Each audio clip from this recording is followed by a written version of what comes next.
peux le faire, oui. Ouais, Donc, voilà, je l'ai normalement, mis, que c'est en cours maintenant, on sera d'enregistrement. c'est en fait en train de s'enregistrer maintenant, Ouais, que merci je beaucoup. vais partager Voilà. le vidéo après. Oui, oui, parce que quand même j'ai reçu, des, des courriels demandant, voilà, la personne n'était pas présente, est-ce que ce sera enregistré?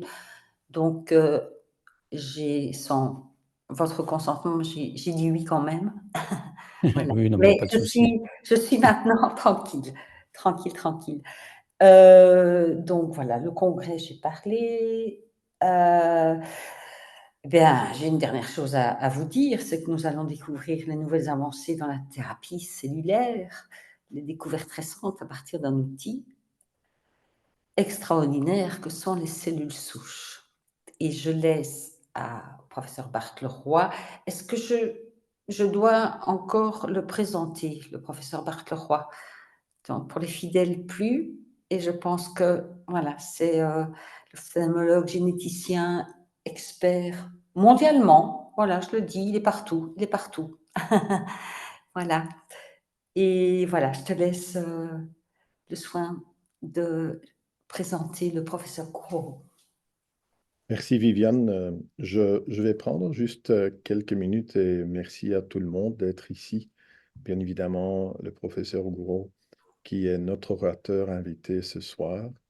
Mais merci d'y être parce que à cause de Covid, on a professionnalisé, on peut dire, Ouais, la façon d'interagir. Et pour des personnes malvoyantes, bien évidemment, c'est une solution assez facile afin de faire des exposés comme ce soir, avec des moyens qui nous permettent de ne pas devoir se déplacer. Donc ça, c'est une bonne chose et on en profite.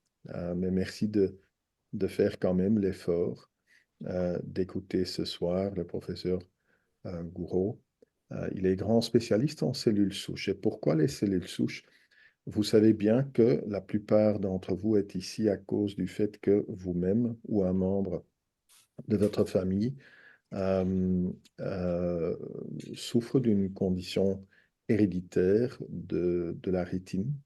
Euh, et une telle condition, à un certain moment de perte de qualité lentement progressive, euh, se confronte avec un état où beaucoup de cellules de la rétine, comme vous savez, la rétine étant le papier peint à l'intérieur du globe oculaire qui captive la lumière des images et les traduit en petites impulsions électriques. Finalement, c'est la langue que comprend notre cerveau. Notre cerveau visuel fonctionne sur base d'impulsions électriques et non pas d'ondes de lumière. Et donc, nos yeux doivent traduire cela. Et donc, il y a des cellules super spécialisées, des bâtonnets en forme de bâton qui sont très sensibles à la lumière et qui traduisent la lumière dès qu'il y a un très petit peu de lumière. Donc, c'est pour la vision de nuit. Et puis, on a également d'autres cellules photoréceptrices, des photorécepteurs qui s'appellent des cônes. Et les cônes sont responsables pour la vision de la journée. Ils ont besoin de plus de lumière, mais dès qu'on a plus de lumière, on voit les couleurs, on voit net, parce que dans le centre de la rétine, il y a une petite zone super spécialisée pour être la zone où on a une grande acuité visuelle, c'est-à-dire la capacité de distinguer les choses, de reconnaître une personne de l'autre côté de la rue. Dans cette zone, il n'y a que des cônes, donc des cellules pour la vision de la journée. Et donc, dès qu'il y a beaucoup de lumière, on va voir net. On voit également avec nos cônes des couleurs. Les hérédodystrophies rétiniennes, donc les maladies progressives de la rétine, pour la plupart d'entre elles, euh, il y a soit une dégénérescence des bâtonnets et des cônes plutôt en périphérie, et puis de plus en plus, on a un rétrécissement du champ visuel, donc la largeur de vue, avec la qualité centrale qui vous reste encore. Soit il y a une option où la dégénérescence de la rétine se fait surtout dans le centre. Moi, je vous ai beaucoup parlé, fréquemment parlé de thérapie génique. Ce soir, on ne va pas se focuser sur la thérapie génique. On peut certainement vous expliquer un petit peu la différence. La thérapie génique a besoin d'une cellule cible qui peut se traiter encore. C'est-à-dire, pour la plupart des cas, des cellules dont je viens de parler, des bâtonnets et des cônes, qui peuvent se cibler avec une thérapie génique. Une thérapie génique, l'essentiel, c'est que on sait que la cause de la pathologie, la cause pourquoi la personne perd la qualité des photorécepteurs est génétique. Et c'est soit dû au fait que des deux gènes, dans certains gènes qui diffèrent d'une personne à l'autre, mais un des 20 000 gènes qu'on a en duplo, en deux copies comme être humain, un gène est toujours impliqué dans des personnes avec une hérétodystrophie rétinienne. Et là, en fait, on peut avoir une faute dans une copie qui provoque la maladie, soit deux fautes, une dans chaque copie. Ceci est la différence entre des conditions dominantes ou récessives. Je ne vais pas entrer en détail, mais la cause est toujours génétique et on peut dire, avec la thérapie génique, on va donner à la cellule cible une nouvelle copie faite dans le labo, qui est une bonne copie et qui va alors ressusciter la fonction de cette cellule cible. Maintenant, l'exposé du professeur Gouraud aujourd'hui va se cibler sur l'utilisation de cellules basées sur des cellules souches que l'on peut insérer en remplaçant des cellules perdues. Parce que dès qu'on a perdu trop de cellules photosensibles, on ne peut plus rien faire avec une thérapie génique. Pour une thérapie génique, pour avoir une efficacité d'une thérapie génique, bien évidemment, il faut avoir des cellules cibles. Et donc, dès que l'état de dégénérescence est tel qu'on a perdu trop de cellules pour la thérapie génique, on doit vraiment penser à une thérapie cellulaire. Les thérapies cellulaires ne sont pas au même niveau de développement jusqu'à maintenant que des thérapies géniques, dont une est déjà sur le marché belge et française ou français.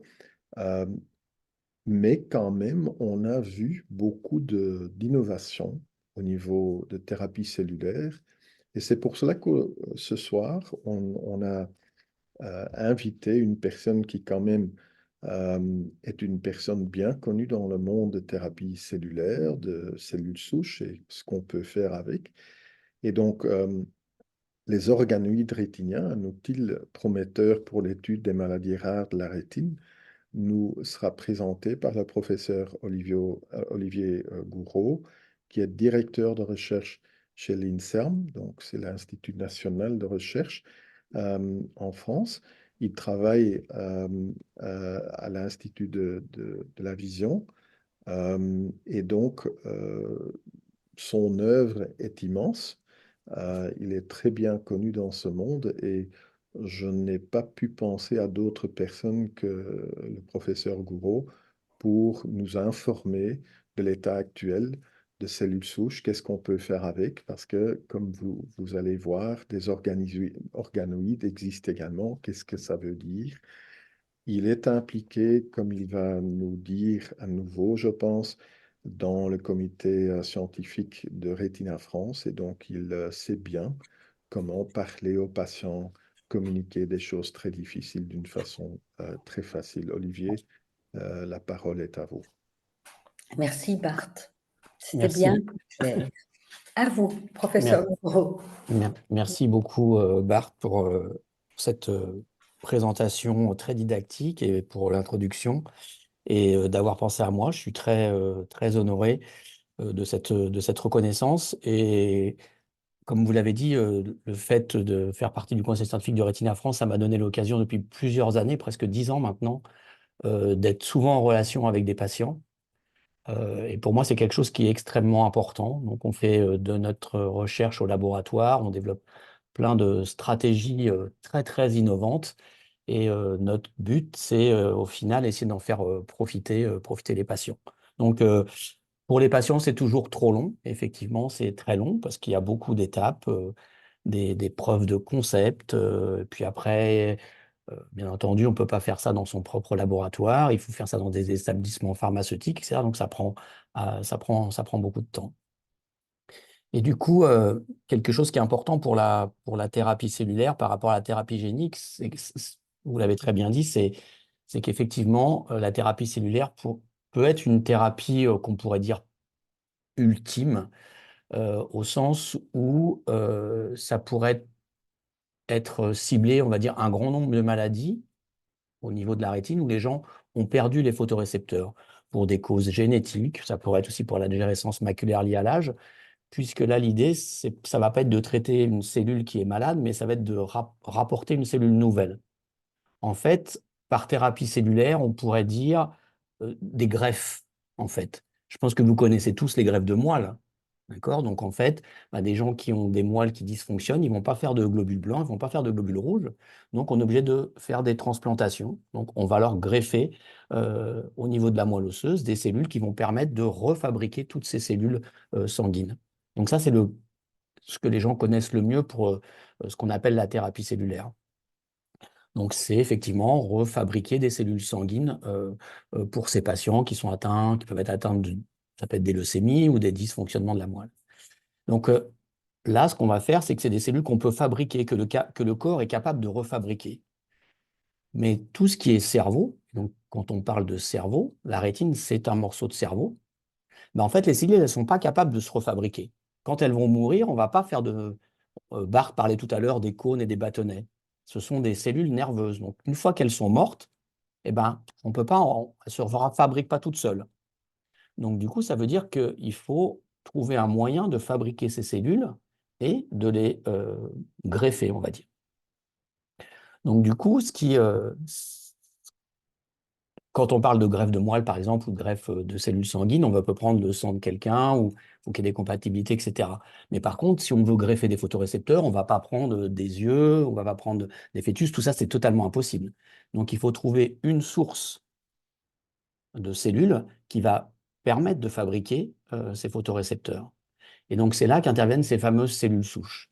Donc, en fait, ce qu'on entend par cellules souches, alors il y a plusieurs types de cellules souches. Donc, moi, je vais utiliser un terme peut-être un petit peu compliqué qui s'appelle pluripotent. Donc, comme son nom l'indique, ça veut dire que ça peut faire plein de choses.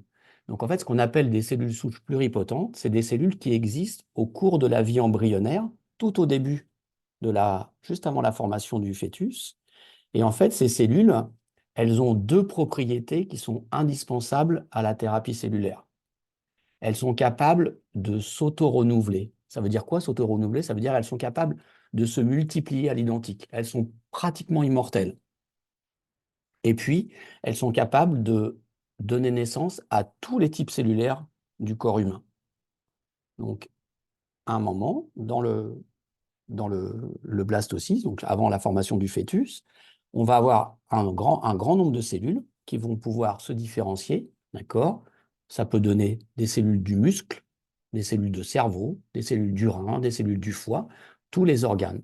Et donc, en fait, ces cellules, à la fin des années 90, il y a un chercheur américain qui a été capable de les isoler d'embryons surnuméraires et de les maintenir en culture. Et plusieurs chercheurs en biologie du développement, donc moi c'est un peu ma spécialité aussi, la biologie du développement, en fait, on sait comment va se former la rétine, le cerveau chez une souris, chez un poulet, chez un poisson zèbre, un rat, qui sont des modèles qu'on utilise au laboratoire. Donc du coup, on peut imaginer que les processus sont identiques à ce qui va se passer au cours de la vie fœtale chez l'homme. Donc du coup, ça c'est l'avantage de tout ce système. Donc du coup, aujourd'hui, il y avait ces fameuses cellules souches pluripotentes qu'on pouvait prélever à partir d'embryons surnuméraires, d'accord? On avait des lignées. Et je pense que vous avez tous entendu parler d'un d'un professeur japonais qui s'appelle Shinya Yamanaka, donc, qui a fait une découverte exceptionnelle en 2007, qui lui a valu d'obtenir le prix Nobel en 2012. Non, oui, c'est ça, en 2000. Donc, en fait, même, oui, plutôt après 2012, je me souviens plus exactement, je crois que c'est 10 ans, ou 2017, à l'âge de 50 ans, ce qui est assez exceptionnel en physiologie, en médecine. Donc, sa découverte a été récompensée très rapidement. Donc, ce qu'il a réussi à montrer, c'est qu'en prenant des cellules de la peau ou du sang, il s'est dit, ben, est-ce que je ne peux pas transformer ces cellules pour les rajeunir, en fait, fabriquer des cellules qui auraient les mêmes propriétés que celles qui sont dans l'embryon, qui vont être capables à nouveau de redonner de naissance à tous les types cellulaires. Donc, en fait, il a fait des manipulations génétiques. Donc là, on est un peu dans des formes de thérapie génique. Il a manipulé ces cellules et il les a fait revenir en arrière. D'accord? Et ces cellules ont les mêmes propriétés que les cellules qu'on trouve au cours de la vie fétale dans les embryons, à savoir qu'elles sont capables de se différencier dans tous les types cellulaires. Donc, c'était vraiment une très grande découverte, puisqu'en fait, on avait à notre portée un processus qui permettait de reprogrammer des cellules. C'est ce qu'on appelle, vous avez peut-être entendu parler, ce qu'on appelle la reprogrammation cellulaire. Donc, on reprogramme les cellules, on les fait revenir en arrière, et puis à partir de ces cellules, on essaye de fabriquer les cellules qui nous intéressent. Donc, c'est intéressant parce que ces cellules, on peut les amplifier pratiquement à l'infini, donc on peut en avoir des millions et des millions. Et puis, si on essaye de les différencier au laboratoire, c'est-à-dire de guider ces cellules pour qu'elles donnent soit des cellules de cœur, soit des cellules de cerveau. Pour nous, ce qui nous intéresse au labo, bien sûr, c'est des rétines, et donc particulièrement des photorécepteurs, des cônes, des bâtonnets, qu'on voudra plus tard transplanter dans nos approches de thérapie cellulaire. Donc, du coup, ce qu'on a développé au laboratoire, c'est une stratégie, donc, grâce à nos connaissances fondamentales sur la biologie du développement. On a réussi au laboratoire, donc, en prenant ces cellules souches, à essayer de reproduire dans une boîte de culture les étapes clés du développement du cerveau et de la rétine. Donc, en fait, on sait comment ça se passe. Il faut rajouter des produits, enlever des produits, mettre des produits. En fait, c'est de la cuisine, en gros. On pourrait dire que c'est de la cuisine, mais à l'état moléculaire. Alors, je sais qu'il y a des... Si je dis cuisine moléculaire, vous allez penser à Thierry Marx, bien sûr, mais c'est... Donc là, on rajoute des produits, on enlève des produits dans des temps particuliers, et en fait, on arrive à partir de ça à fabriquer des structures en 3 dimensions qui vont être des avatars de rétine. Voilà. Donc, du coup, qu'est-ce que c'est que ce système? Là, j'ai peut-être, si certains d'entre vous ont la possibilité.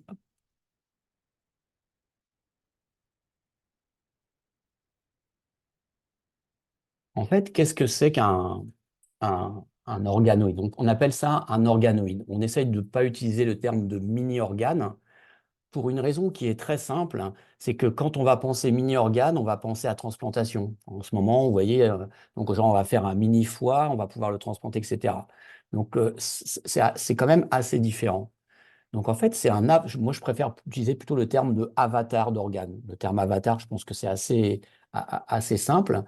Donc du coup, on part de cellules souches, on utilise ces cellules souches pour fabriquer ces organoïdes. Et puis après, ces organoïdes, on peut les utiliser, d'accord, soit comme source de cellules pour faire de la thérapie cellulaire, soit par exemple pour évaluer certains médicaments, ou soit pour modéliser des pathologies. Donc en fait, par exemple, nous, ce qu'on fait au laboratoire, dans le cadre des rétinopathies pigmentaires, c'est que comme ces organoïdes, on les fabrique à partir de cellules souches, qui sont issues de cellules de peau. Donc, si on prend des cellules de peau de patients qui sont atteints d'une maladie génétique, d'accord, on va pouvoir fabriquer des cellules souches qui sont porteuses de la mutation génétique. Et donc, dans ce cas-là, on va pouvoir fabriquer des organoïdes qui sont porteurs de la mutation et de regarder cet organoïde, comment il se comporte par rapport à un organoïde qui ne porte pas de mutation génétique, Donc, du coup, on peut modéliser la maladie. Et en quoi c'est intéressant?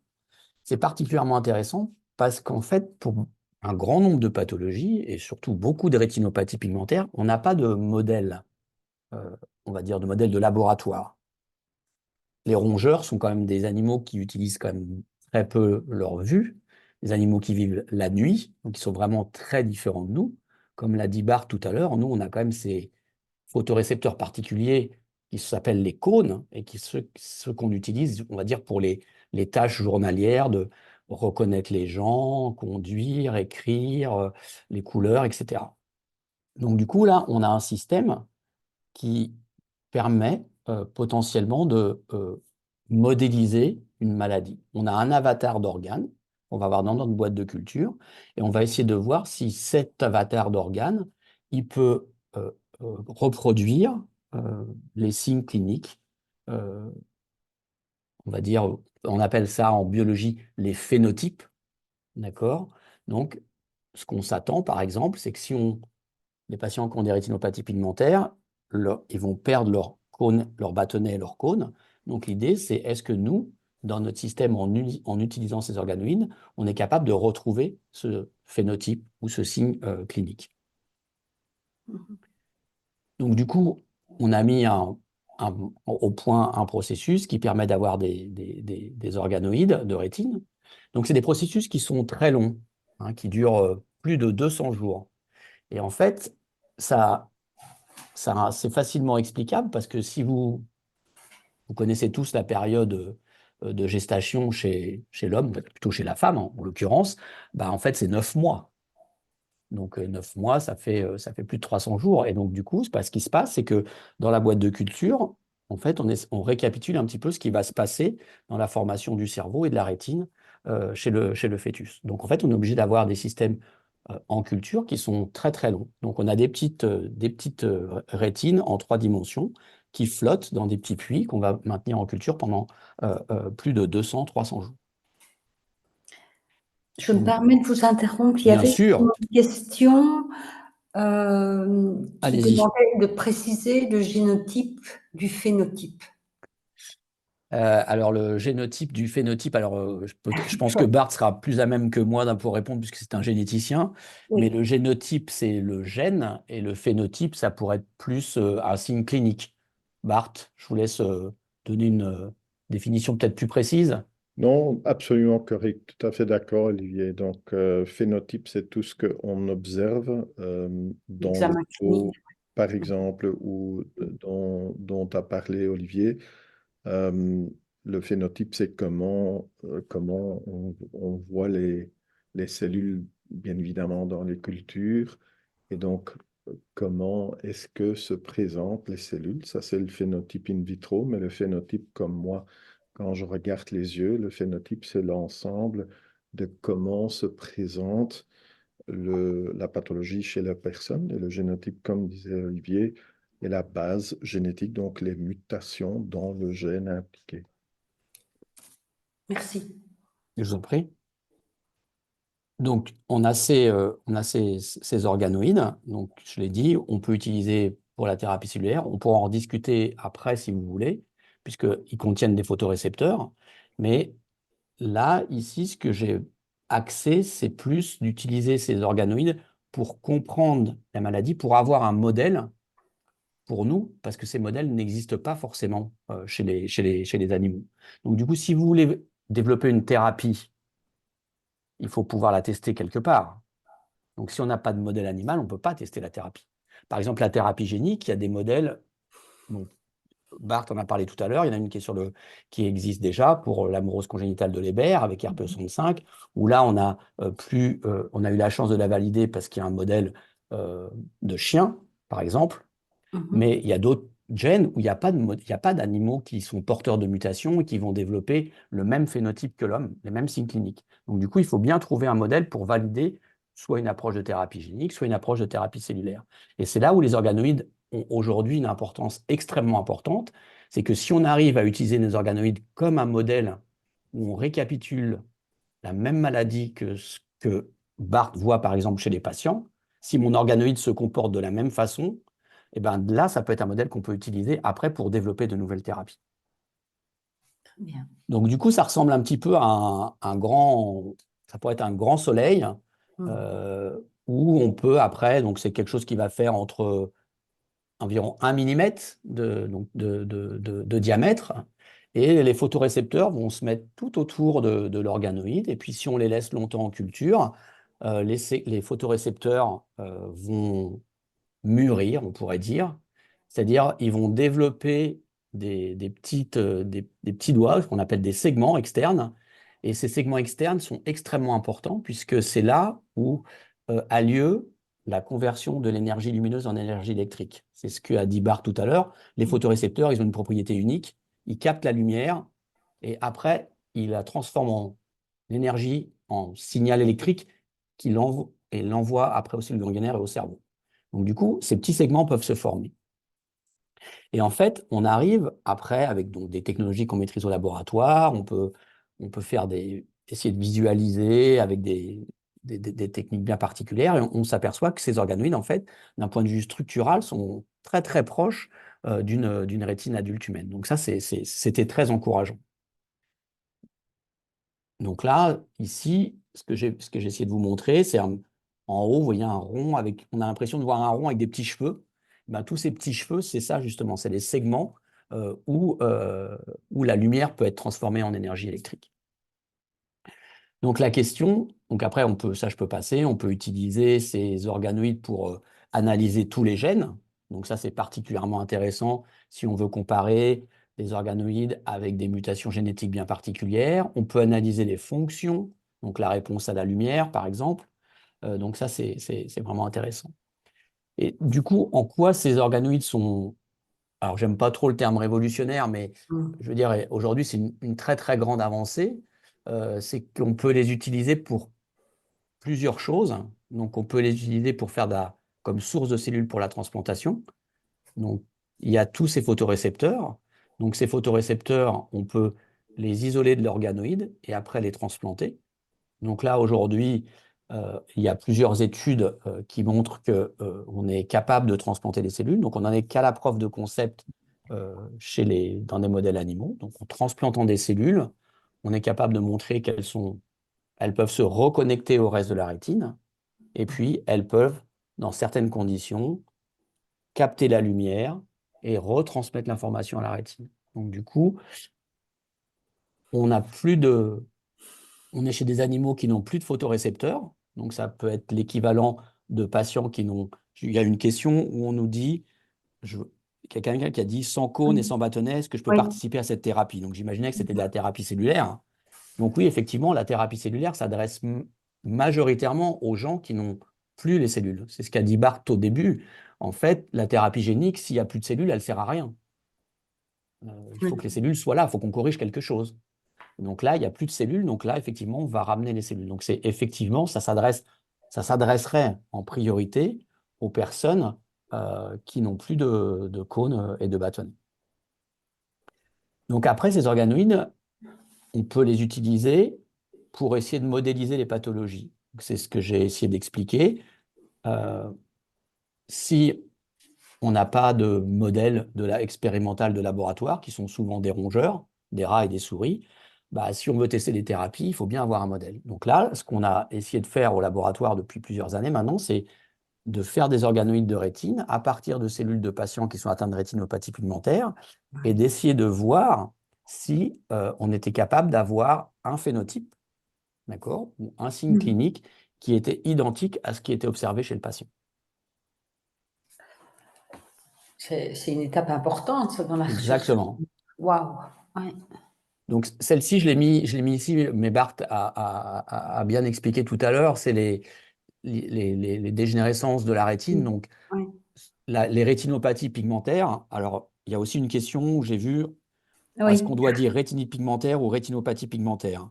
Alors, je ne suis pas médecin, mais quand on dit rétinite, quand ça finit en "ite", c'est souvent des maladies inflammatoires.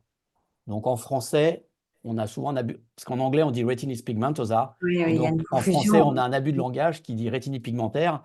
Mais Bart me corrigera. Moi, je pense qu'il faut dire rétinopathie pigmentaire. Tout à fait d'accord. Merci. Moi Voilà. aussi. Donc, rétinite, ça fait penser à uvéite, quand vous avez les inflammations de l'UV. Arthrite, ça vous connaissez peut-être mieux, Oui, ou tendinite. oui. Voilà. Inflammation. Donc, c'est Oui. lié à l'inflammation. Et donc, Merci en pour fait, cette précision. les rétinopathies pigmentaires, comme Bart l'a expliqué, les patients vont au départ perdre la vision en périphérie. C'est ce qu'on voit ici, par exemple, à droite sur l'image. Euh, Mhm. et au final, les cônes qui sont la partie centrale, bah, comme ils ont besoin de toutes les autres cellules pour survivre, ils vont mourir. Et donc, effectivement, bah, les patients vont devenir aveugles. Et les autres maladies vont toucher plutôt le centre de la rétine. C'est ce qu'on appelle plus les dégénérescences maculaires, parce qu'en fait, ça va toucher la macula, là où il y a tous les cônes. Donc, ça peut être la maladie de Stargardt. Après, et d'autres maladies non génétiques, comme la dégénérescence maculaire liée à l'âge. Et donc, voilà un petit peu les maladies qu'on peut adresser par la thérapie cellulaire et qu'on peut aussi potentiellement adresser d'un point de vue modélisation par les organoïdes. Donc là, pour la modélisation, on reste plus, comment dire, plus sage, on va modéliser des maladies génétiques. Je pense que c'est facile à comprendre qu'on ne peut pas modéliser des maladies qui ne sont pas génétiques. Par Oui. exemple, la dégénérescence maculaire liée à l'âge, c'est une maladie multifactorielle.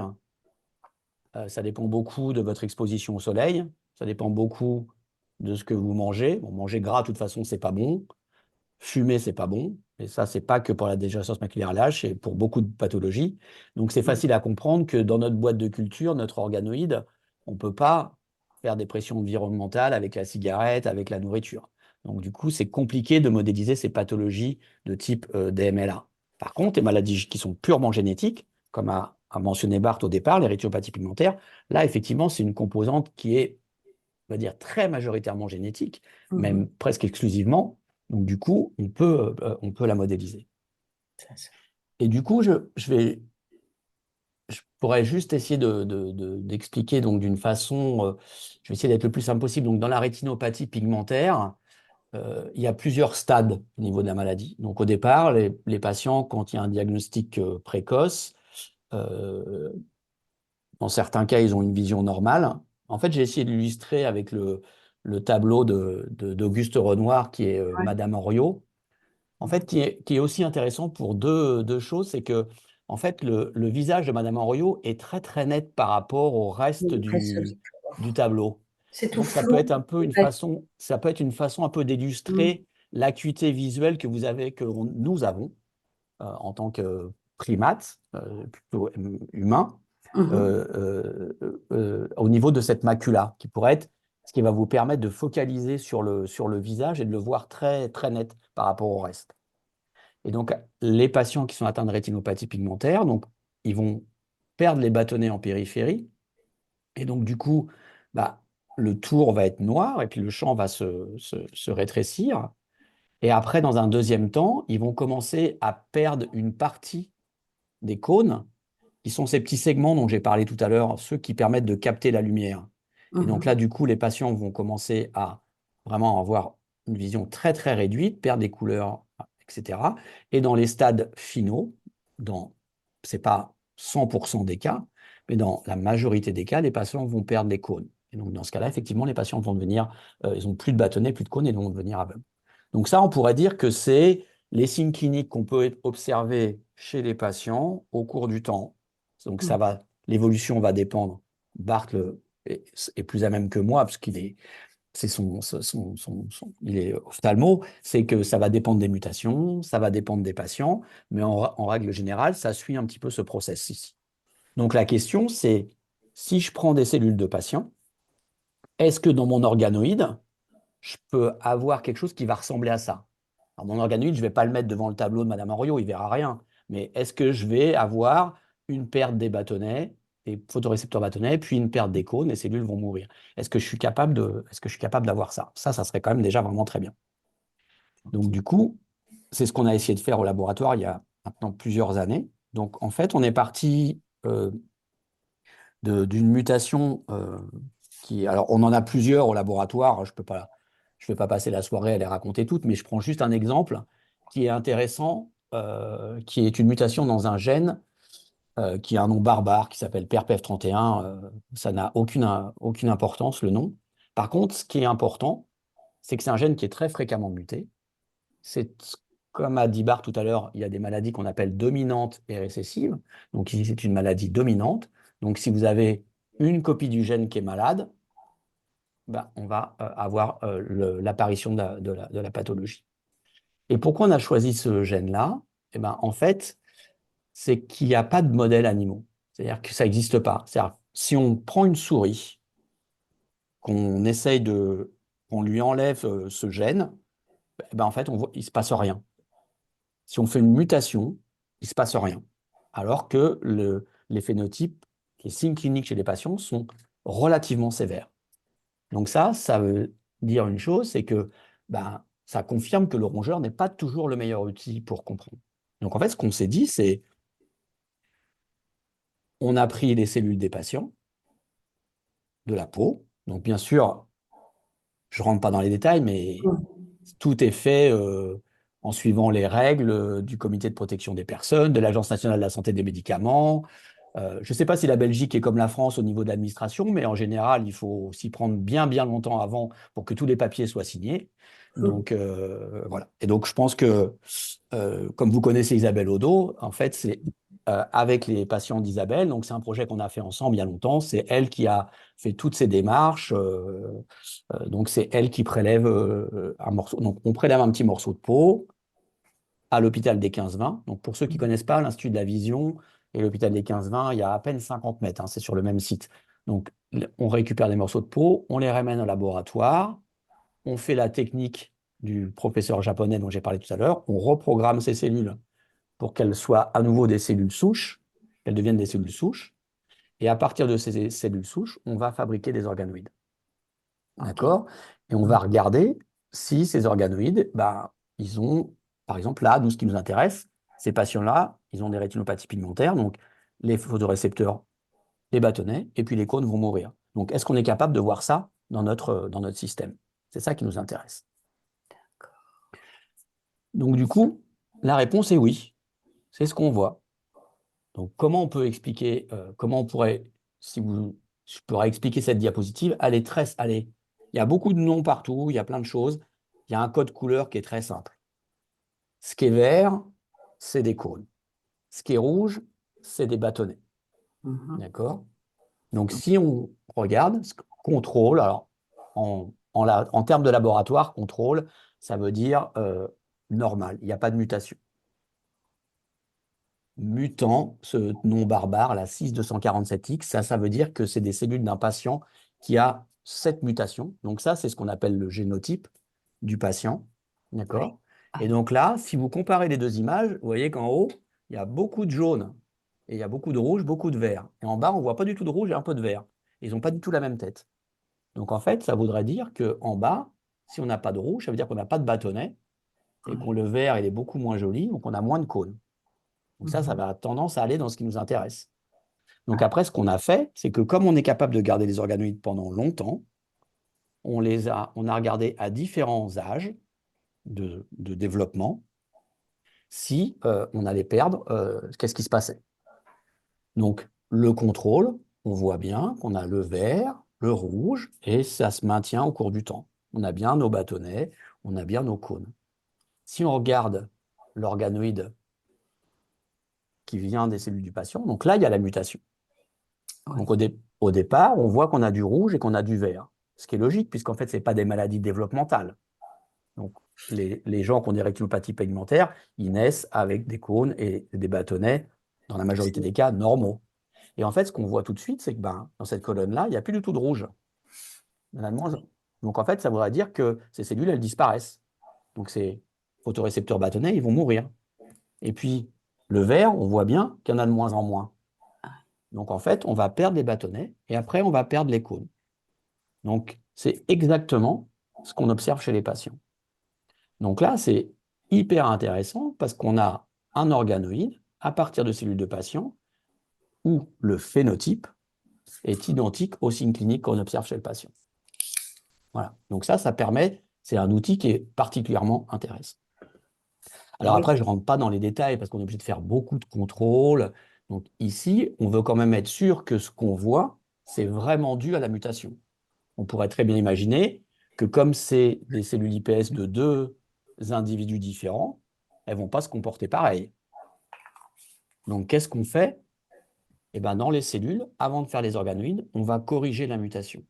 Donc ça, c'est, vous avez peut-être entendu parler de ce qu'on appelle les ciseaux de l'ADN, d'accord, ce qu'on appelle les Cas9, où on est capable, donc ça, un autre prix Nobel, où on est, donc une française, entre autres, où en fait on est capable, c'est un système qui est développé par les bactéries depuis très très longtemps, où il a été adapté dans des cellules eucaryotes, donc comme chez l'humain, où on peut cibler directement la mutation. Donc en fait, ce qu'on va faire, c'est qu'on va prendre les cellules des patients et on va corriger la mutation. D'accord? Je rentre pas dans les détails comment on fait. Donc ça veut dire que cette cellule, elle va être exactement la même que la cellule du patient, à la seule différence qu'il n'y a plus la mutation. Donc si je prends cette cellule et que je fais des organoïdes, je corrige, et là, l'image de droite est identique à l'image de gauche. Donc en fait, j'ai exactement comme si j'étais Oui, un patient normal. Donc ça veut bien dire que la mort qu'on va voir dans nos cellules de nos photorécepteurs, elle est vraiment due à cette mutation. Donc là, on a un modèle qui est extrêmement puissant, d'accord, pour modéliser la pathologie. Donc on a un modèle qu'on peut utiliser. Donc maintenant, on peut tester différentes thérapies. D'accord? Donc, Bart a parlé tout à l'heure de la thérapie génique. Donc, effectivement, la thérapie génique, c'est d'amener une copie normale du gène qui est malade, donc chez la souris. Donc, on va l'injecter, un modèle animal, on l'injecte sous la rétine et on regarde si on restaure, si on empêche la mort, par exemple, des photorécepteurs. Ben là, on n'a pas de souris. La souris, elle n'existe pas. Donc, en fait, on prend nos organoïdes. Donc, on va faire la même chose avec notre organoïde. On va utiliser un vecteur qu'on pourrait potentiellement utiliser après, en thérapie génique, et on va le valider sur les organoïdes. Donc, ce qui se passe, ce qu'on fait, c'est qu'on prend nos organoïdes, et si on fait ça, eh ben, on retrouve euh, une, une, une présence de photorécepteurs tout à fait normale. c'est ça. Donc Voilà. ça, oui, voilà. Donc les cellules de la rétine seraient tout à fait. On les empêche de mourir, en fait. Oui, oui. D'accord? Donc Ah oui. ici, à gauche, Mhm. normal. Au milieu, on voit bien. Le code couleur, il est toujours le même, hein. Oui, oui, oui, On oui. voit bien au milieu que on n'a plus de photorécepteurs. Et à droite, c'est l'organoïde. Et avant que les photorécepteurs meurent, on a amené notre gène euh, médicament, on pourrait dire. Oui. Voilà. Et dans ce cas-là, les photorécepteurs, ils survivent très bien. Donc là, on a une correction du phénotype, d'accord, juste en ramenant une copie. Donc, ce qui est extrêmement intéressant parce que si on veut amener ces thérapies dans le futur pour les patients, on n'a pas de modèle animal pour développer la preuve de concept. Et donc aujourd'hui, par exemple, il existe ces approches de thérapie génique. Il y en a qui sont sur le marché par différentes sociétés. Donc celle qui me vient à l'esprit, c'est une société qui s'appelle ProQR, qui est une société néerlandaise. Euh, et si je ne me trompe pas, Bart, c'est aussi une amoureuse congénitale de Leber avec CEP290. Et en fait, c'est pareil, il n'y a pas de modèle, il y a pas de modèle animal. Et donc, en fait, ils ont fait la preuve de concept exactement comme ici. Ils ont utilisé des cellules de patients, ils ont fait des organoïdes. Les organoïdes étaient malades au sens où ils avaient le même phénotype dans l'organoïde que le signe clinique chez le patient. Et en utilisant un système, c'est une autre forme de thérapie génique, mais c'est comme de la thérapie génique, ils ont montré qu'ils arrivaient à prévenir la mort des photorécepteurs. Et le médicament, aujourd'hui, est en phase 2-3, je pense. Voilà. Donc sans modèle animal. Donc c'est ça qui est extrêmement intéressant. Ah oui. Oh, oh. Donc voilà, je pense que je vais juste arrêter là. Si vous avez d'autres questions qui vont plus toucher Donc ça, c'est les gens Mhm. de l'équipe ici qui travaillent sur le projet. Mais je vais peut-être arrêter si vous avez plus de questions par rapport à la thérapie cellulaire proprement dite. Par rapport, je peux peut-être reprendre quelques questions que j'ai vues. Euh, les organoïdes rétiniens peuvent-ils être appliqués dans le cas de la maladie de Usher? Alors, il y a plusieurs types de maladies de Usher. euh, et j'aurais dit oui pour certaines. Euh, En fait, toutes les organoïdes peuvent être appliqués pour un grand nombre de rétinopathies pigmentaires. Euh, L'idée est le but étant de montrer qu'on est capable de retrouver, comme exactement ce que je viens de montrer pour le fameux Mhm. gène, qu'on est capable de retrouver dans l'organoïde un phénotype qui correspond au signe clinique du patient. Mais a priori, on devrait pouvoir le trouver pour Usher. Donc nous, ici au laboratoire, par exemple, on a des phénotypes dans nos organoïdes qui ressemblent à ce qu'on voit chez les patients, pour des rétinopathies pigmentaires dans le gène de la rhodopsine, Mhm. dans le gène RDH12, donc qui est une forme d'amérose congénitale de Leber. Donc il y a plusieurs possibilités. Et après, j'en ai une autre qui est un petit peu plus. Donc,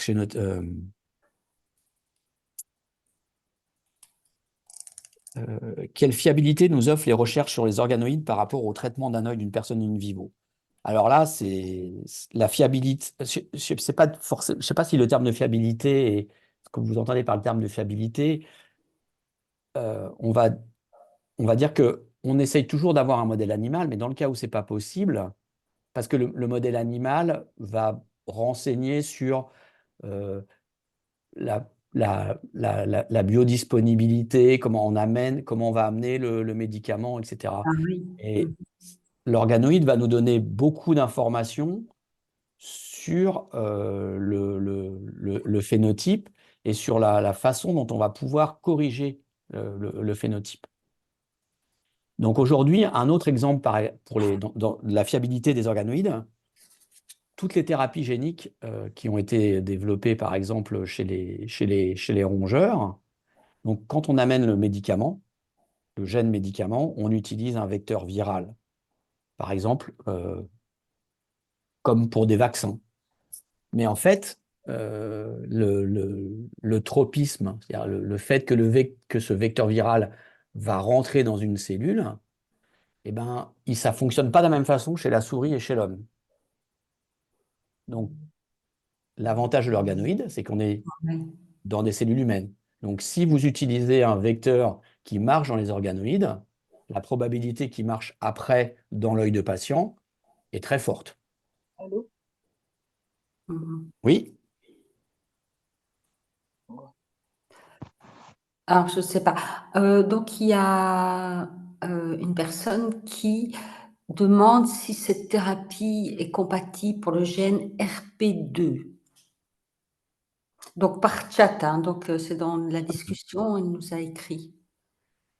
en fait, la thérapie, en fait, Mm. en fait, on va dire que la thérapie cellulaire, a priori, est compatible pour une grande partie la majorité des rétinopathies pigmentaires, pour des patients qui ont perdu les photorécepteurs. Ça. Après, le modèle organoïde, Quelle que soit la mutation, finalement. oui, en fait, a priori, quelle que soit Oui, la a mutation. priori, ce serait quelle que En soit la fait, mutation, ouais. ce qui est important à retenir, c'est que la thérapie cellulaire est totalement indépendante des mutations. Oui. D'accord? La thérapie génique, Bart l'a expliqué au début très bien, c'est qu'en fait, on va réparer une cellule. Mhm. Ouais. Là, il n'y a plus la thérapie cellulaire, c'est on va amener des nouvelles Enfin, cellules. oui, c'est ça. On Donc va, en va fait, pas la remplacer, mais c'est ça, on va c'est un peu remplacer, ça. on va Oui, amener un de... avatar, quoi. Voilà, Je c'est trouve ça. que l'image Donc du est coup, c'est vraiment bien. totalement indépendant Mhm. des mutations. Mhm. Donc ça peut être potentiellement euh, appliqué à tout type de pathologie. Enfin, Ouais, on va dire tout type de dégénérescence rétinienne des photorécepteurs. c'est ça. Parce qu'il y avait Olivier, puis-je juste, Bien pardon, sûr. mais Olivier, je vais juste à ce plan-là vous poser une question qui pourrait être une question de plusieurs personnes ici ce soir. Là, en fait, vous venez de dire, Olivier, que bien évidemment, la thérapie cellulaire remplace des cellules perdues et serait donc euh, indépendamment effectuée de ce qui est la mutation, le gène impliqué dans la pathologie chez le patient, sauf dans le cas où, et peut-être j'induis vos commentaires, Olivier, quand moi j'ai par exemple une rétinite pigmentaire à cause d'une mutation dans la RP2 sur le chromosome X, je suis homme, je suis touché, j'ai perdu mes photorécepteurs pour la plupart complètement. Je vous demande, professeur Gros, pourriez-vous me traiter avec une thérapie cellulaire? Vous dites, voilà, oui, je vais prendre de votre peau. Vous développez alors des cellules photoréceptrices de l'épithélium pigmentaire, vous les remplacez, vous les placez de façon chirurgicale dans mes rétines et on espère quand même finalement qu'il y aurait un certain degré de restauration de fonction perdue. Il est bien possible qu'après 5 ans ou 10 ans, je reviens chez vous tout en Oui, disant, ah, ça, monsieur, j'ai la même chose. exactement. Ah oui. Non, exactement. C'est-à-dire que, en fait, il faut pas oublier aussi qu'il y a cette notion de fovea, de macula qui est extrêmement importante. Mhm. Donc, si aujourd'hui, on ne sait pas encore si on est capable de recréer toute cette macula, cette fovea. C'est-à-dire que on peut pas donner, on donne jamais l'espoir aux patients qui vont retrouver une vision tout à fait, une vision normale. Mhm. Contrairement à certaines approches de thérapie génique aujourd'hui, celle qui est commercialisée, effectivement, Mm. elle marche plutôt très très bien. Donc là effectivement, on peut, avec nos cellules, si elles se reconnectent correctement, que effectivement arriver à avoir des notions de contraste, mais on va pas, on Restaurer n'arrivera. tout à fait la vision, ça c'est... Oui, Oui, En fait, oui. ça dépend. Oui, c'est ça. Ce qu'on entend Mhm. par restaurer la vision, c'est effectivement revoir les visages, revoir les couleurs, etc. Non, ça, c'est pas le. A priori, on en est encore assez loin. Oui. Et et il n'y a pas. Olivier, à ce point-là, pardon de vous interrompre, mais est-ce que là, en fait, tes cellules souches induites qui forment la base de ma thérapie en étant, par exemple, un patient, disons que moi, je suis patient RP2, rétinite pigmentaire à cause d'une mutation dans le gène RP2, c'est cela que je veux dire.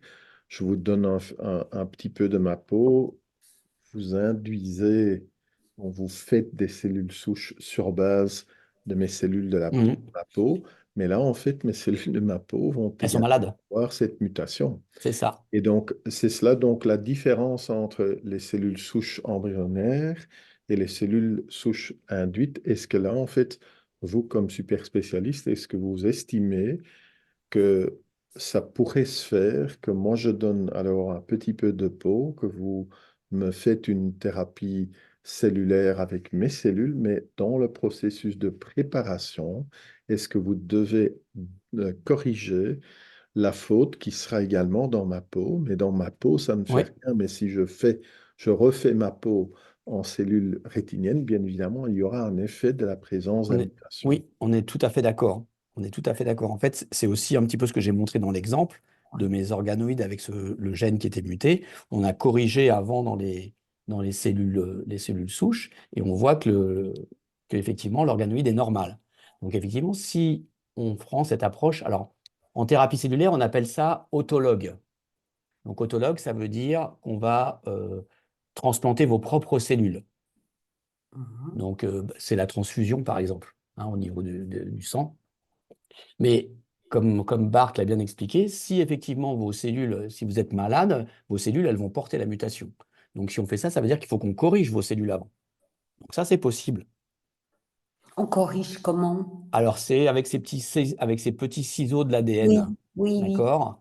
Donc, on peut corriger, mais il faut qu'on connaisse la mutation. D'où l'importance d'être bien suivi dans des centres où on connaît votre mutation, on connaît le gène qui est muté, et on connaît aussi la mutation. Parce qu'en fait, aujourd'hui, le petit ciseau de l'ADN, il est tellement précis qu'on va l'adresser vraiment à l'endroit où il y a des mutations. Donc, si on ne connaît pas la mutation, on ne peut pas corriger. Donc ça, c'est important, il faut connaître la mutation. Donc ça, c'est ce qu'on va appeler les greffes autologues. Ok. Donc, ça Autologue. veut dire on prend les cellules du patient, on les corrige, on fait on fait des photorécepteurs, on les transplante. C'est théoriquement faisable. La question là qu'on peut adresser, c'est le coût. Ça veut dire que c'est très très cher. Ça veut dire qu'il y a un type de cellule par patient. Oui. C'est un énorme avantage, c'est que comme c'est vos propres cellules, ben, On en quand on a. vous les greffe, Ouais. elles sont reconnues comme étant vos propres cellules. Donc, elles ne sont jamais rejetées. Exact. L'autre approche, c'est ce qu'on appelle les greffes non autologues. Donc là, ce n'est pas vos propres cellules qu'on va transplanter. Donc là, ça veut dire que si on transplante des cellules qui ne sont pas les vôtres, votre organisme, il a appris à les reconnaître et hop, Il va les il rejeter. les rejette tout de suite. Donc ça, c'est compliqué. Donc par contre, ce qu'on peut faire, c'est qu'on peut donner des traitements, ce qu'on appelle des traitements d'immunosuppression. Donc en fait, c'est des traitements souvent par voie orale, où en fait, on va diminuer votre système immunitaire, d'accord, pour que toutes les cellules qui sont des globules blancs, qu'on appelle lymphocytes, soient vraiment en état un peu léthargique et ne rejettent pas la greffe. Alors, ça a des effets secondaires non négligeables, hein, le traitement immunosuppresseur. Donc là, c'est le désavantage. Mais par contre, l'avantage, ça peut vouloir dire qu'on va utiliser une seule lignée, un seul type de cellule IPS, d'accord? Et on pourra fabriquer des photorécepteurs qu'on pourra greffer à plusieurs types de patients. Mais on a besoin d'être sous un système immunosuppresseur et qui est relativement lourd, d'accord? Et effectivement, ce n'est pas parce qu'on est immunosupprimé que on va rejeter, on va moins rejeter, mais il faut quand même garder suffisamment de cellules pour que ça fonctionne. Donc, il y a une troisième approche qui est entre les deux, et celle-là, vous la connaissez, c'est la greffe de moelle. C'est la compatibilité entre le donneur et le receveur. Quand on fait une greffe de moelle, on cherche toujours un membre de la famille, d'accord? Ça veut dire que quand on dit compatibilité entre les cellules du donneur et le receveur, c'est en fait que ce fameux système immunitaire, d'accord, c'est lui qui rejette les cellules, il est compatible. Donc en fait, il sait que ce n'est pas vraiment ses cellules, mais les siennes, mais il les accepte quand même. Donc en fait, on peut choisir de fabriquer des cellules IPS parce qu'on sait comment ça marche, le système de compatibilité. On sait, d'un point de vue en biologie, on sait comment ça se passe. Donc on peut fabriquer plusieurs banques de cellules IPS. Vous avez dit oui, cellules IPS. Alors les cellules souches pluripotentes, excusez-moi. Merci. C'est les fameuses cellules dont parlait Bart tout à l'heure. Donc du coup, celles qu'on fait à partir de la peau. Donc là, on est une trentaine, même presque 40. On a tous un système immunitaire différent, d'accord? Peut-être qu'il y en a certains qui sont plus compatibles avec d'autres. Donc, on peut fabriquer une grande banque de cellules IPS et après, ça sera en fonction du receveur, on va aller piocher un type de cellule souche pluripotente reprogrammée qui est compatible avec votre système immunitaire. Donc, dans ce cas-là, on peut imaginer que les cellules seront mieux acceptées. Alors, il faudra avoir un petit traitement, mais ça ne sera pas un traitement lourd d'immunosuppression. Ça ne sera pas autologue, ce ne sera pas vos propres cellules. Donc, le coût sera beaucoup moins cher et on aura quelque chose qui sera standardisé, où on aura des banques dans des établissements qu'on pourra potentiellement utiliser pour différents patients. Évidemment. Ah, c'est incroyable, ça. Alors, les Japonais sont très en avance, hein. Donc, ils ont déjà presque 5 à 10 lignées. Quand je dis lignées, c'est une banque de cellules avec un système immunitaire bien particulier. Et donc, en fait, on peut, comme un don de moelle, en fait. On arrive et on dit, bah voilà, moi, je suis A, B, C. Ah bah non, là, il n'y a que du E, F, G. Ah non, là, il y a un A, B, D. Ah, donc, il y en a 2 sur 3 qui sont bons. Donc, allez, on va prendre celle-ci. Donc, c'est exactement le même principe qu'avec le don de moelle, pour faire Olivier, simple. dans d'autres questions, il y a plusieurs questions, je pense en total trois que j'ai identifiées, qui sont vraiment des questions dans le même sens. Est-ce que quand vous estimez que cette thérapie pourrait se faire chez l'être humain, chez le patient? Alors, la thérapie cellulaire pour les photorécepteurs, Oui. je pense qu'il faut au moins 5 ans. D'accord? Donc, pour euh, pouvoir pour faire pour arriver, pour avoir mettre les avatars, des phases cliniques. oui. Voilà. Mais c'est quelque chose dont on n'a pas du tout parlé aujourd'hui, c'est que la thérapie cellulaire, elle existe déjà en ophtalmologie pour remplacer, en dessous de la rétine, on a un feuillet qui s'appelle l'épithélium pigmentaire. Et en fait, moi j'aime bien appeler ces cellules les baby-sitters des photorécepteurs. Mhm. C'est-à-dire que si elles ne sont pas là, les photorécepteurs, eh ben, ils meurent.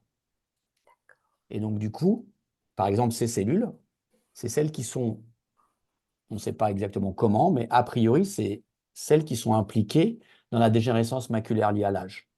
En fait, là, elles babysitent plus très bien. On ne sait pas pourquoi, mais elles babysitent plus très bien. Donc les patients vont perdre les photorécepteurs. Oui. D'accord? Et donc en fait, ce qu'on sait aujourd'hui, c'est que là, on a des essais cliniques, phase 1-2, où on fait des transplantations de ces cellules de l'épithélium pigmentaire, d'accord, pour sauver les photorécepteurs.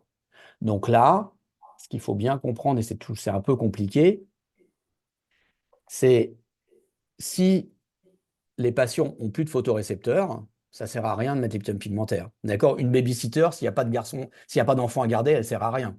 Mhm. Voilà. Donc là, on va s'adresser à des patients qui ont encore des photorécepteurs, mais la couche de les babysitters, elles sont Oui. malades, donc on va amener des nouvelles babysitters. Elles font plus bien leur travail. Donc pour empêcher ces photorécepteurs de mourir. Donc ça, aujourd'hui, c'est déjà en phase 1-2. Ah Donc oui, j'aurais oui, donc dit, ça, c'est possible aussi. OK. pardon, oui, et donc du Voilà. coup, les premiers papiers dans la littérature sur les preuves de concept chez les animaux ont à peu près 10 ans. Donc entre les preuves de concept chez l'animal et les études chez l'humain, il y a à peu près 10 ans. Donc je pense, pour ça que j'essaye de faire de voir comment ça peut se faire pour les photorécepteurs. J'aurais dit c'est ça à peu près 5 ans. OK. À peu près 5 ans pour espérer que, Faire heu des études. Alors, la thérapie cellulaire, en fait, c'est toutes les thérapies, mais quand on va développer une nouvelle thérapie, on ne va pas du jour au lendemain transplanter des patients ah oui. pour essayer de leur restaurer la vision. Mmh. Toutes ces approches, elles nécessitent des études qu'on appelle d'innocuité, des études de sécurité. Donc, et ça a été fait pour la thérapie génique. Pour toutes les thérapies, c'est comme ça. C'est-à-dire qu'en fait, il faut montrer que ce que vous allez faire, c'est pas pire que si vous faisiez rien. D'accord? C'est-à-dire que, par exemple, il ne faut pas oublier qu'on ramène des cellules dans l'œil, on ramène des cellules vivantes. Et donc, ces cellules, je ne sais pas, elles pourraient former un espèce une tumeur ou des choses Oui, comme en fait, ça. on ne sait pas encore quelle serait, enfin, On sait, comment les cellules vont, on sait que chez l'animal, ça ne se passe jamais. Ça ne se passe jamais comme ça. Ça ne fait jamais de tumeur. Mais vous ne pouvez et pas aller faire des études cliniques chez l'homme sans démontrer, en utilisant par exemple d'abord des primates, donc qui sont des singes, de montrer effectivement que il n'y a pas un, la chirurgie est faisable, et que deux, il n'y a pas d'effet secondaire mmh trop important. mh. Mmh. Et ça, pour l'épithélium pigmentaire, pour les babysitters, on sait que c'est totalement sécure. Ici, à l'Institut de la Vision, il y a des patients qui ont été transplantés avec des cellules d'épithélium pigmentaire euh, la pandémie, donc 2019. 2000, Voilà. oui, 2000. Voilà. Et donc, les patients se portent très bien, les cellules sont toujours présentes. Donc, en Mmh. fait, mais ces patients étaient déjà aveugles. Oui, Là, en fait, le critère de l'essai clinique n'est pas une restauration potentielle de la vision, mais montrer que c'est faisable et oui. que c'est pas pire que si on faisait rien. Alors je sais, les patients, ça les choque toujours quand on dit ça, mais pourquoi on va pas directement chez nous alors que on pourrait potentiellement nous restaurer la vision? C'est parce qu'en fait, il y a des règles, on ne peut pas faire ce qu'on veut. Et heureusement, parce qu'il y a Oui, toujours des voilà, charlatans partout. heureusement, oui. Oui. Hein, il y a des charlatans qui vous injectent n'importe quoi. On peut pas, je ne vais pas en parler ici, mais effectivement, on peut aller dans certains pays qui ne sont pas forcément Non, non, non, des non, il faut pays. mettre en garde la source, C'est ça, en hein, fait. il faut Et savoir. du coup, Et là, en fait, Olivier, est-ce que vous estimez, donc je vais juste introduire ma question un petit peu pour nos patients ici présents, donc quand on regarde une rétine comme vient de dire Olivier, il y a donc les babysitters qui sont la couche cellulaire qui s'appelle l'épithélium pigmentaire, sont de cellules qui font beaucoup de choses, au moins 10 fonctions différentes et probablement plus pour le bien-être des photorécepteurs. Et juste devant les cellules de l'épithélium pigmentaire, qui sont le plus en profondeur de ma rétine, donc le plus éloigné de vous, juste un petit peu vers vous, on a les photorécepteurs, les cônes pour la journée et les bâtonnets pour la nuit. C'est là où se fait cette traduction de lumière en petites impulsions électriques. Et puis les impulsions électriques doivent être données, reliées à travers des cellules au milieu de la rétine, et puis d'autres cellules, quatrième couche, de cellules qui font le nerf optique, dans mes yeux vers vous, hein. Moi, j'ai toujours compris, si je l'ai bien compris, Olivier, et corrigez-moi s'il vous plaît si pas correct, mais que en remplaçant des cellules dans la rétine, heureusement, la plupart des dégénérescences génétiques vont être des pathologies de l'épithélium pigmentaire, donc des babysitters, ou les cellules photoréceptrices, les cônes et les bâtonnets. Donc, il y a très peu de conditions, certainement progressives, de cellules au milieu, donc les cellules bipolaires, comme on dit, et les cellules ganglionnaires, ça sont des neuropathies optiques, hein. Mm. Donc là, en fait, on ne peut pas encore faire d'autres choses, de Exact. thérapie cellulaire, ni de thérapie génique jusqu'à maintenant, je pense. Quand même, avec peu de succès, on a essayé de traiter une neuropathie optique de Leber.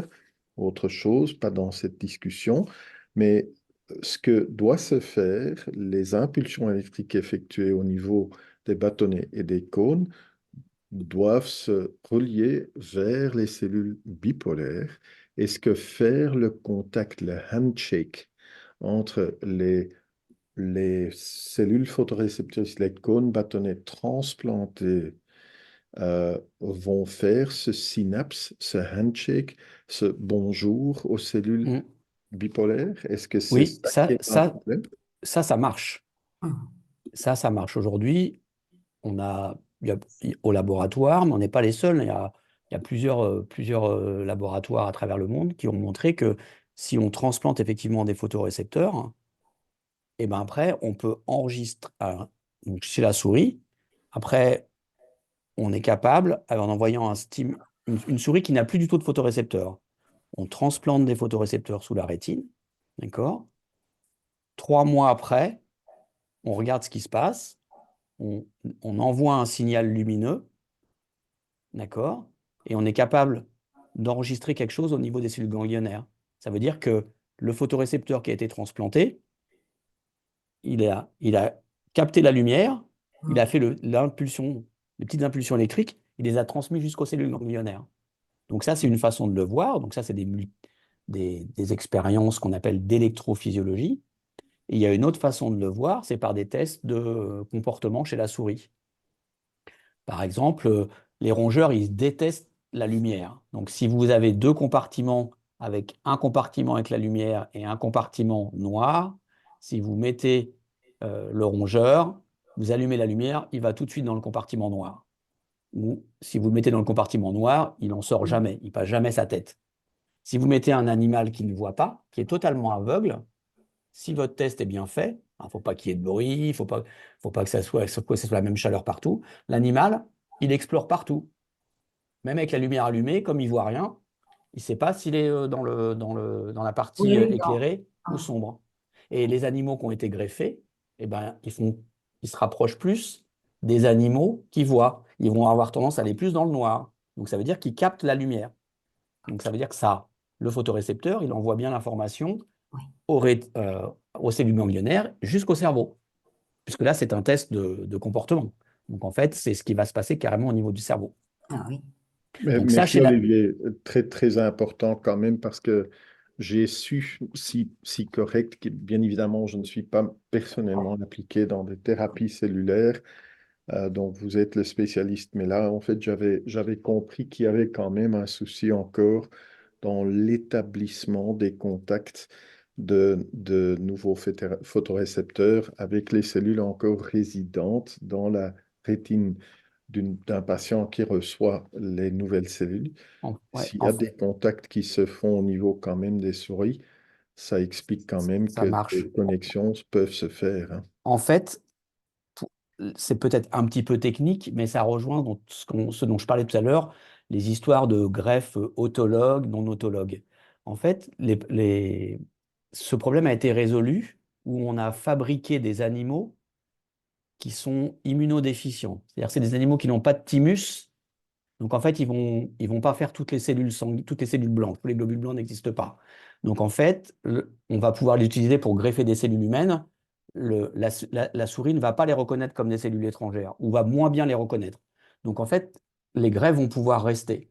Et en fait, là, ces animaux on garde les greffes beaucoup plus longtemps. Et je pense que comme les greffes restent plus longtemps, là, les connexions s'établissent bien mieux. En fait, avant, on ne voyait pas les connexions parce que plus de 30%, plus de 70% des animaux, malgré les traitements d'immunosuppression, c'est-à-dire des cachets ou pour les souris, c'est plutôt des piqûres, en fait, rejetaient les greffes. Donc le problème ne vient pas de... S'il y a problème, il ne sera pas à ce niveau-là. Il Ouais. sera plus au fait que la cellule que vous transplantez, le photorécepteur, on l'a bien dit au début, son boulot, c'est capter la lumière et envoyer des impulsions. Donc, capter la lumière, ça veut dire qu'il faut qu'il puisse capter la lumière. Donc, une fois qu'on a greffé le photorécepteur, il faut être sûr qu'il puisse capter la lumière. C'est là où est aujourd'hui plus le débat. Oui. Non, c'est combien de temps va pouvoir aussi vivre les cellules. Ah, Est-ce qu'on, alors après, par exemple, bon, on peut se baser sur les greffes qui ont été faites avec épithèle pigmentaire. Donc les premiers patients qui ont été greffés, donc ça peut être que ça soit à l'Institut de la Vision, que ça soit à Londres ou que ça soit en Californie, maintenant ils ont été greffés les premiers en 2017 et on voit toujours les cellules.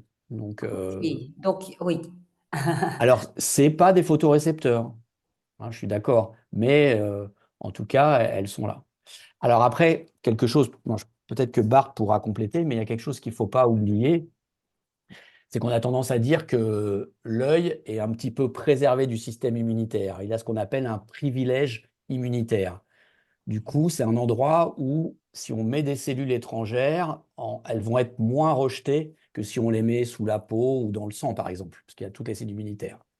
Donc, dans un œil normal, hein, c'est le cas.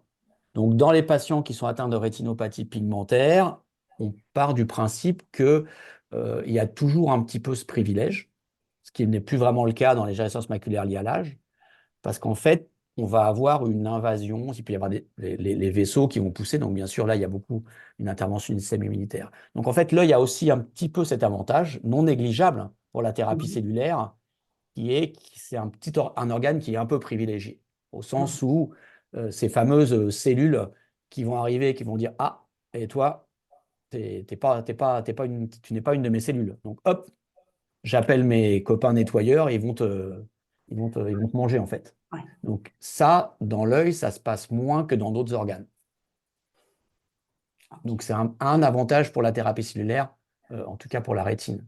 Okay. Il y a une autre, pardon, Viviane. Vas-y, je pense que Il y tu a vas. une question encore qui est quand même intéressante d'Anne-Sophie. Anne-Sophie, si vous m'écoutez, en fait, vous pouvez le dire en personne également, hein. Donc, elle nous remercie pour les explications très claires. Et puis, il y a une question, vous travaillez sur la rétine. Y a-t-il aujourd'hui d'autres maladies sur d'autres organes déjà traités par les cellules souches? Alors, aujourd'hui, il y en a majoritairement, si on regarde les essais de thérapie cellulaire dans le monde, 30% c'est l'ophtalmologie, donc essentiellement la rétine et essentiellement l'épithélium pigmentaire, le babysitter dont on a parlé tout à l'heure. Et 50%, c'est ce qu'on appelle les cellules souches hématopoïétiques. Donc en fait, tout ce qui est notion de moelle, refaire des globules blancs, etc. Donc, il y a ça.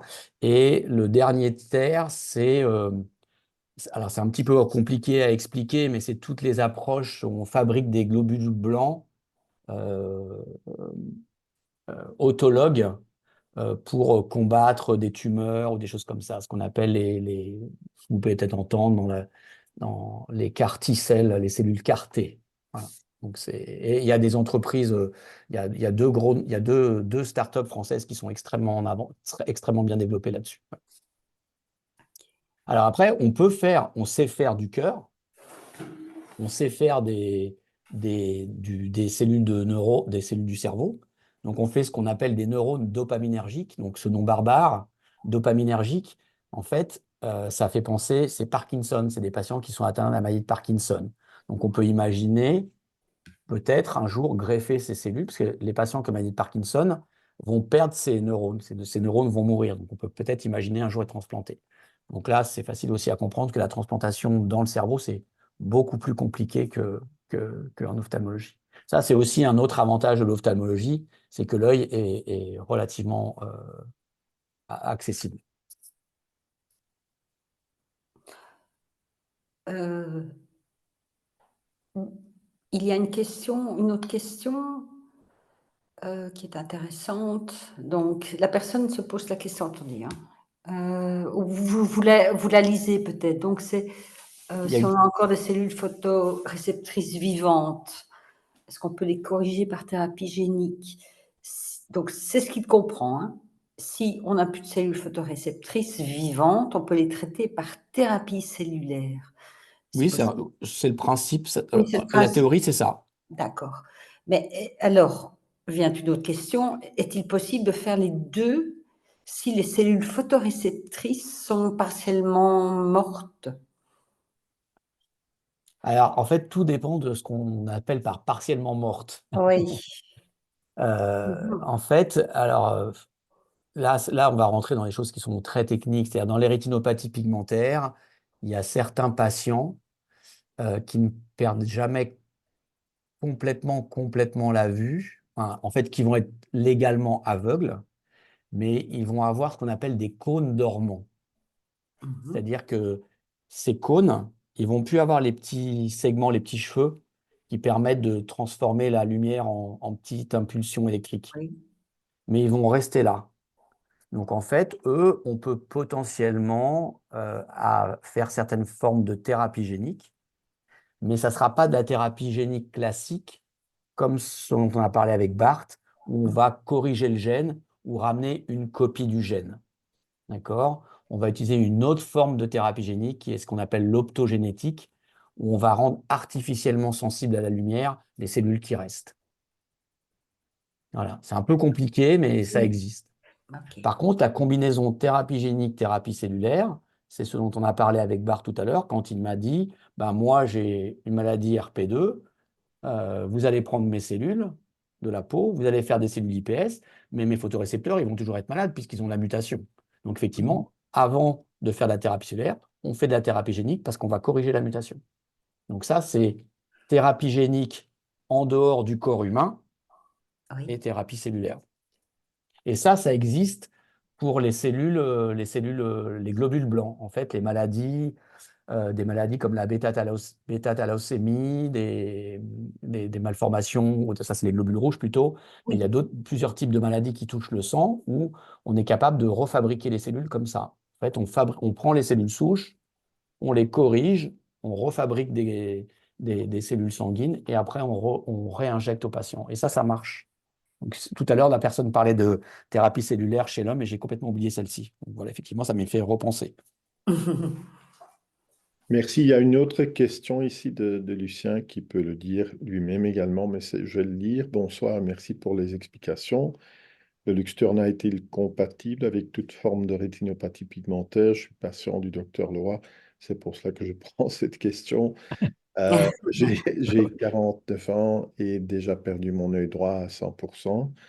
Donc là, en fait, en bref, une thérapie génique, comme disait également le professeur Gouraud, c'est quelque chose de très spécifique pour un gène. Et le Luxturna, c'est en fait la première thérapie génique Sur le marché, j'ai eu l'occasion de participer au développement à Philadelphie où j'ai travaillé pendant beaucoup d'années.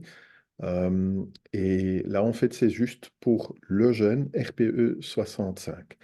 Donc, nous avons actuellement plus que 320 jeunes différents qui sont impliqués dans des érédodystrophie rétinienne, donc des dégénérescences dans la plupart des cas de photorécepteurs, donc cône bâtonnet ou épithélium pigmentaire. Il y a des exceptions, mais la plupart des gènes, euh, quand ils sont mutés, changés, fautifs, vont influencer la qualité et vont provoquer une perte précoce de la qualité donc des photorécepteurs ou de l'épithélium pigmentaire. Je peux vous dire, s'il y a une dégénérescence de photorécepteurs, on va perdre également partiellement quand même au moins les cellules babysitter de l'épithélium pigmentaire et l'inverse est la même chose. Donc, mais la, le, le- la pathologie principale, c'est soit une faute qui est exprimée dans l'épithélium pigmentaire, soit dans les photorécepteurs. Le Luxturna, c'est très spécifique pour des gens qui souffrent d'une dégénérescence rétinienne à cause d'une mutation dans les deux copies des RPE65. Et on ajoute en utilisant un vecteur viral. Qu'est-ce que ça veut dire? C'est une petite camionnette qui apporte à une cellule cible une nouvelle copie, frappe la porte, fait signer et va livrer en fait une bonne copie effectuée dans le labo, dans la cellule cible. Et bien évidemment, c'est très spécifique pour chaque pathologie. Il y a maintenant euh, des thérapies géniques qui peuvent probablement traiter plusieurs formes. Ce n'est pas le but de ce soir, mais quand même pour les thérapies géniques sous développement, pour la plupart des thérapies géniques sous développement, on peut dire que c'est très spécifique. Donc le Luxturna ne s'applique que chez les patients avec des mutations dans les deux copies d'RPE65. D'accord, je vous remercie. Avec plaisir. Merci Bart de rappeler ça et de nous remettre ça en mémoire, c'est important. Et c'est dans ce sens Mm. que je pousse vraiment, mais également la recherche extrêmement belle présentée de façon éloquente par Olivier. Ce soir, nous dépendons tous les deux dans nos parties de sciences de la connaissance du gène impliqué chez le patient. Et donc, à Paris, centre top, chez nous, en Belgique, bien évidemment, on a les moyens de tester nos patients. C'est superbe de pouvoir voir comment les patients français et les patients belges sont les patients les plus élaborés au niveau de, Les de, connaissances. de connaissance du gène impliqué. Mais même là, en fait, en Belgique, en France, de temps en temps, on identifie des patients qui n'ont pas encore eu la chance de pouvoir déterminer de quel gène s'agit-il. Euh, Ce n'est pas seulement pour des thérapies, c'est également parce que on peut offrir, si nécessaire et si le patient le désire, des fécondations in vitro, des sélections des embryons. On peut offrir quand même un screening du partenaire. On peut mieux connaître ce qui est le pronostic visuel pour une certaine condition quand on connaît le gène. Et comme vous l'avez vu, euh, si je fais un wrap-up, une mise ensemble de ce que vient dire le professeur Gouraud, il vous a montré comment, de façon assez spectaculaire, je pense, j'ai appris beaucoup ce soir, comment on utilise des cellules souches, des cellules qui viennent d'un patient, soit d'un embryon, soit d'un patient très spécifique, comment d'un côté les cellules souches peuvent s'utiliser afin de développer un modèle de pathologie là où on n'a pas de souris ni d'autres modèles animaux, où on peut provoquer, comme il a dit Olivier, un avatar d'une pathologie, et puis on peut tester des thérapies géniques. De l'autre côté, vous avez bien entendu également qu'il y a un développement avec des cellules souches de nouvelles cellules photoréceptrices et de l'épithélium pigmentaire qui peuvent finalement offrir quand même un petit peu de fonction regagnée après une transplantation dans la rétine d'un patient qui reçoit. Olivier, je ne sais pas si vous pouvez ou vous voulez en fait encore ajouter quelque chose à cela. Non, c'est extrêmement bien résumé. L'utilisation de ces avatars de rétine à la fois pour comprendre les maladies et développer des traitements de thérapie génique. Après, il y a quelque chose dont on n'a pas du tout parlé en thérapie génique, c'est ces fameux ciseaux d'ADN qui vont être encore une nouvelle étape de la thérapie génique. Et puis, le côté effectivement de source de cellules pour la transplantation. Donc, ça, c'est vraiment important. Et après, peut-être garder aussi à l'esprit que remplacer des cellules, c'est souvent compliqué parce que l'idée, c'est quand même qu'elles soient capables d'avoir exactement la même fonction que des cellules d'origine. Donc là, on est quand même dans des cellules, la rétine, c'est comme un morceau de cerveau. Donc il y a des circuits à rétablir, des fonctions bien particulières. Donc c'est compliqué. Mais on a trois gros avantages pour la thérapie cellulaire en ophtalmologie, particulièrement pour la rétine. La première, je l'ai dit, c'est cette notion euh, où le système immunitaire, dans les cas normaux, est quand même tranquille. La deuxième, c'est que c'est, en tout cas, Bart le confirmera, mais pour un très bon chirurgien vitréorétinien, c'est relativement facile d'accès par rapport à beaucoup d'autres organes. Et la troisième chose que je n'ai pas mentionnée, c'est qu'on a beaucoup de systèmes d'analyse non invasifs. On peut suivre les patients donc dans les grands centres assez facilement avec je pense que vous les connaissez tous. Bien sûr, il y a le fond d'œil, mais il y a ce qu'on appelle l'OCT, ce qu'on appelle l'électrorétinogramme. On a aujourd'hui des systèmes qu'on appelle l'optique adaptative. Par exemple, il y en a dans les grands centres. Ici, il y a des prototypes à l'hôpital des 15-20. C'est des systèmes qui sont basés sur les télescopes qui permettent de regarder les planètes très lointaines avec des systèmes de miroirs. En fait, quand vous regardez les planètes, il y a différentes couches dans l'atmosphère. Et donc, du coup, si on veut juste regarder, on ne voit rien. Donc, un télescope, c'est plein de miroirs qui permettent d'annuler toutes ces interférences entre les atmosphères. Quand vous regardez dans l'œil, c'est pareil. Il y a le cristallin, il y a plein de couches comme ça. Donc, en fait, ils ont développé des systèmes qui permettent de voir le fond de l'œil. Donc, on peut voir la rétine et on arrive à voir les photorécepteurs un par un maintenant. Un truc qui est, si je peux me permettre, pour moi, c'est un truc de dingue. Donc, en fait, on a quand même des systèmes qui sont extrêmement performants. Donc, ça je veux dire, c'est en faveur de la thérapie cellulaire dans la rétine, en tout cas en ophtalmologie, parce qu'il y a tous ces avantages. Alors, bien sûr, il y a toujours les inconvénients de la thérapie cellulaire qui sont le rejet de greffe, la fonctionnalité des cellules qu'on transplante, mais à côté de ça, on a quand même des avantages intéressants. En tout cas, vos images nous permettent de bien comprendre Je vous le remercie. principe. Et là, aujourd'hui, j'ai très bien compris. C'est admirable, c'est admirable. Vous avez vraiment une technique pédagogique exemplaire pour comprendre ces méthodes enfin, oui, qui sont compliquées, mais vous analysez ça de façon à ce que nous comprenions très bien. Ouais, merci. Il y a Voilà, je sais pas Viviane, s'il il y a eu encore une question, je Ah, vais t'interrompre, mais il y non. a juste une question. Bon, j'ai 74 ans, Ah oui. fin de la rétinite pigmentaire, dois-je encore croire à une amélioration dans les 5 ans? Oui, vous savez bien que M. Biden, il est président des États-Unis.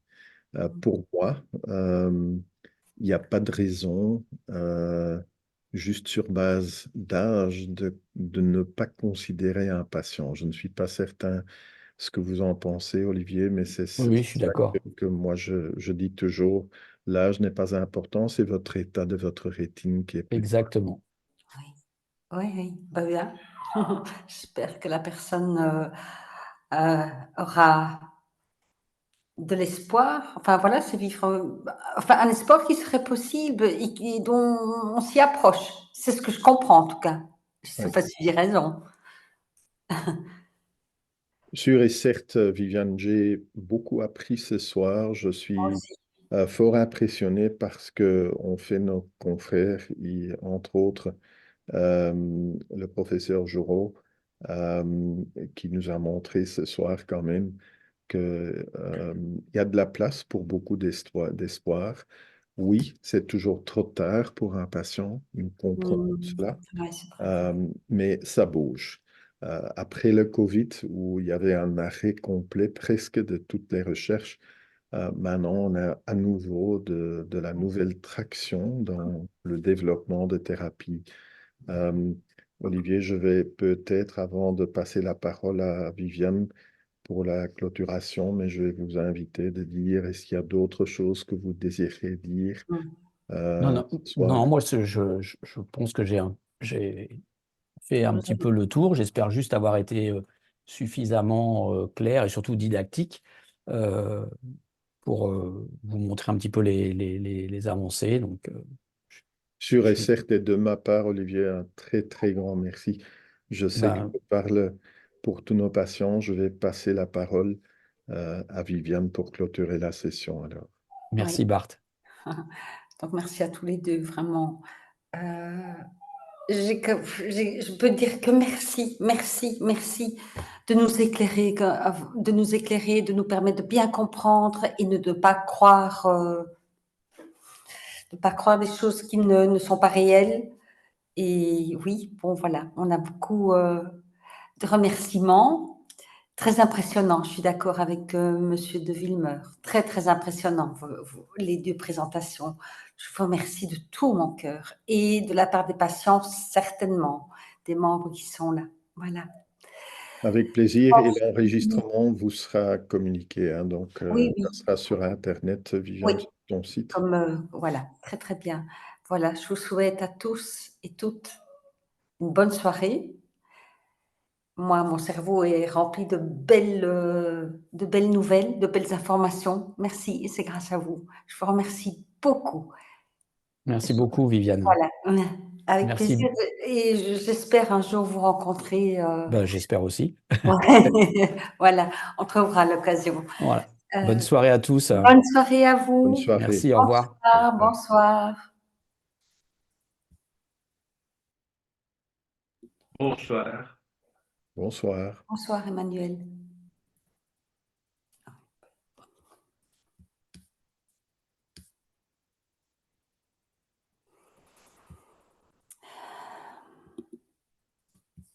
Oui, bonsoir. Bonsoir. Bonsoir.